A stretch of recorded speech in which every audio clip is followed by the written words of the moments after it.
বাস্তুদোষ ব্যাপারটা একটু বলুন তো আমাদেরকে। আসাম বলুন বা পশ্চিমবঙ্গ বলুন, যেখানে বলুন, বাস্তু দোষ প্রচুর আছে।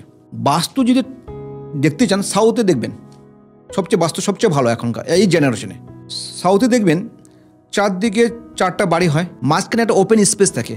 ঘরে ঢুকে দেখছেন রুম থাকছে, মাঝখানে ওপেন স্পেস থাকছে, বা ওখানে তুলসী গাছ রাখছে।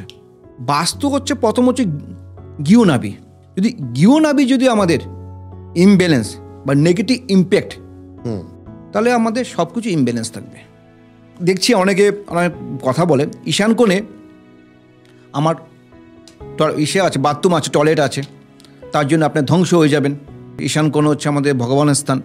যেমন আমার ঈশান কোণে আমি পূজার ঘর করবো, বেডরুম করব, অগ্নিকোণে কিচেন করব, অগ্নিকোণে আমি জলে কোনো ওয়াটার কোনো কানেকশন রাখবো না।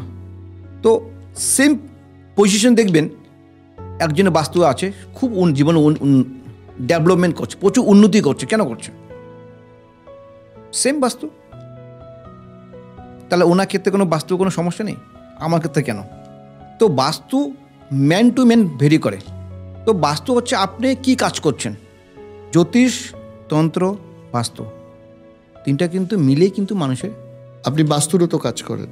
সব ধরনের কাজ করি। সব ধরনের কাজ করেন।